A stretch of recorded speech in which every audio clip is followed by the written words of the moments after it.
કારેલીબાગમાં 7,000 રૂપિયાના કિરાણા બિલને લઈને દુકાનદારે પાડોશી દુકાનદાર પર જીવલેણ હુમલો કર્યો। વડોદરા શહેરના કારેલીબાગ વિસ્તારમાં માત્ર 7,000 રૂપિયાના કિરાણા બિલને લઈ પાડોશી દુકાનદારે બીજા દુકાનદાર પર હુમલો કર્યો હતો। આખી ઘટના સીસીટીવીમાં કેદ થઈ છે।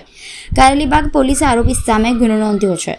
ફરિયાદી રાજેશ કુમાર શિયપા પોતાની ટાયર સર્વિસ દુકાને હતા ત્યારે સત્વ જીવન પ્રોવિઝન સ્ટોરના માલિક સત્યેન પટેલે તેમને બિલની ચૂકવણી અંગે બોલાવ્યા હતા। આશરે 7,000 રૂપિયા બાકી હોવાને લઈને થયેલા વિવાદમાં સત્યેન પટેલ ગુસ્સે થયા અને રાજેશ કુમારને ગાળો આપી ધક્કો મારી નીચે પાડી મૂક્યો હતો અને મુક્કો માર્યો હતો। હુમલા બાદ રાજેશ કુમાર ગંભીર રીતે ઘાયલ થયા હતા।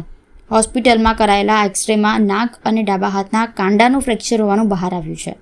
હાલ તેમની સારવાર ચાલુ છે। કારેલીબાગ પોલીસ દ્વારા સીસીટીવી પુરાવાના આધારે આરોપી સત્યેન પટેલ સામે ગુનો નોંધવામાં આવ્યો છે અને વધુ તપાસ હાથ ધરવામાં આવી છે। મારા 3 દિવસ પહેલે ઘટના બનેલી રાત્રે 9 વાગે મેં 8 ચપણે એક કૂતરું બીમાર હતું। એ કૂતરુંના આંખમાં થોડું પ્રોબ્લેમ હતો અહીંયા, એટલે કૂતરાવાળાને ફોન કર્યો તો મને કીધું એ લોકેશન મોકલી આપો। और ये लोकेशन मोकलवाना टाइम पर ए सत्य जीवन प्रोसेसन जो है वहाँ का सत्यन मैंने मुँह पाड़ो अँ आओ।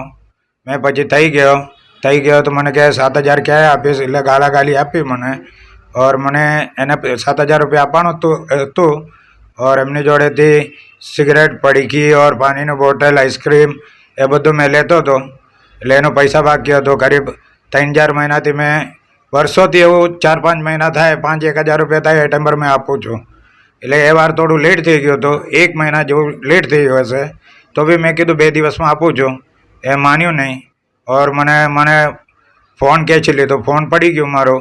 પછી મને એકદમથી હાથથી ધક્કા માર્યું એટલે પાછળ પડી ગયો ફૂટપાથમાં તો પગ ઊંચું થઈ ગયો એટલે એટલામાં તો દેહ ટોક મારવા માંડી જાનવર જેવું। આખું ચહેરા ફૂલાઈ દીધું, એ નાકનું એ દાડિયા તોડ નાખ્યો और हाथ तोड़ नाख्यो ए बधो कर्यो। एमने घसड़ी लई गयो, अपने वाकड़ामां मार्यो।